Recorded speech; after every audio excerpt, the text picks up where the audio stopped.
Hind focus news में आपका स्वागत है। नजर डालते हैं आज की खबरों पर। प्रॉपर्टी की खरीद बिक्री पर टीडीएस के नियम में हो रहा है बदलाव। बजट में नॉन एग्रीकल्चर इमूवेबल प्रॉपर्टी के ट्रांजैक्शन से जुड़े टीडीएस के नियम में भी बदलाव किया गया है। नए नियम के अनुसार अब 50 लाख रुपए से ज्यादा वैल्यू की नॉन एग्रीकल्चरल प्रॉपर्टी के ट्रांजैक्शन पर sale price stamp duty value में से जो ज्यादा होगा उसे 1% टीडीएस के लिए आधार माना जाएगा। यानी अब होम बायर्स की जेब ढीली पड़ने वाली है। टीडीएस के लिए प्रॉपर्टी की कीमत को माना जाता है आधार। प्रॉपर्टी ट्रांजैक्शन में रुकेगी टैक्स की चोरी। 1 अप्रैल 2022 से होगा प्रभावी।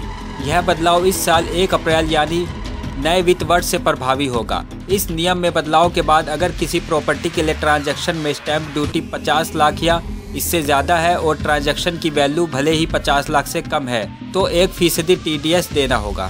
कार में अकेले होने पर भी मास्क लगाने के आदेश पर भड़का दिल्ली हाईकोर्ट। पूछा अभी तक कैसे लागू है।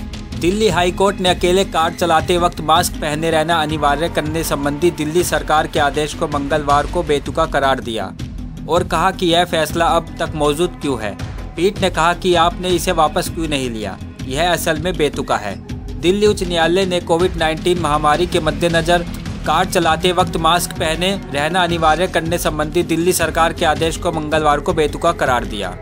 न्यायमूर्ति विपिन सांघी और न्यायमूर्ति जसमीत सिंह की पीठ ने दिल्ली सरकार के वकील से कहा, यह आदेश अब भी मौजूद क्यों है। 5वीं Scorpene class made in India पनडुब्बी वागीर पहले समुद्र परीक्षण के लिए रवाना। पनडुब्बी को अपना नाम INS वागीर से मिला। रूस की वेला श्रेणी की इस पनडुब्बी ने 1973 से 2001 तक नौसेना में सेवा की। वागीर का निर्माण जुलाई 2009 में शुरू हुआ था। भारतीय नौसेना के कलवरी क्लास प्रोजेक्ट 75 की 5वीं पनडुब्बी यार्ड 11879 ने 1 फरवरी 2022 को अपना समुद्री परीक्षण शुरू किया। कोविड महामारी के बावजूद MDL ने वर्ष 2021 में परियोजना की 2 पनडुब्बियों की डिलीवरी की है और 5वीं पनडुब्बी का समुद्री परीक्षण शुरू करना एक महत्वपूर्ण मील का पत्थर है। परीक्षणों के पूरा होने के बाद वर्ष 2022 में पनडुब्बी को भारतीय नौसेना को सौंपने का लक्ष्य रखा गया है। कानपुर बस हादसा, चालक का चौंकाने वाला खुलासा। बोला मुझे पीटा था इसलिए गुस्सा भर गया और फिर रोन डाला। कानपुर में 6 जिंदगियों को खत्म करने वाले बस चालक सतेंद्र सिंह यादव से पुलिस ने कई घंटे पूछताछ की। मंगलवार सुबह जेल जाने से पहले उसने कहा कि मैंने शराब पी रखी थी, कुछ लोगों ने मुझे पीटा था इसलिए मेरे भीतर गुस्सा भर गया। गुस्से में ही बस चलाता रहा और रौंद कर निकल गया। मुझे समझ ही नहीं आया कि क्या हो रहा है। आखिर में जब बस टकरा कर रुकी तब समझ आया कि बहुत लोग कुचल गए हैं, इसलिए वहां से भाग गया।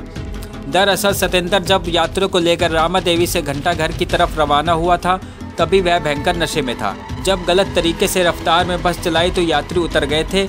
इसी दौरान कुछ लोगों ने उसका पीछा कर बस रुकवाई और उसे पीटा था, जिसका वीडियो वायरल हुआ था। घटना के 10-15 मिनट बाद ही सतेंद्र ने बेकाबू बस से हादसा कर दिया। आपको बता दें कि कानपुर में घंटाघर चौराहे से टाटमिल की तरफ जाने वाली एक बस ने रविवार रात आधा दर्जन वाहनों में टक्कर मारते हुए 15 लोगों को चपेट में ले लिया था।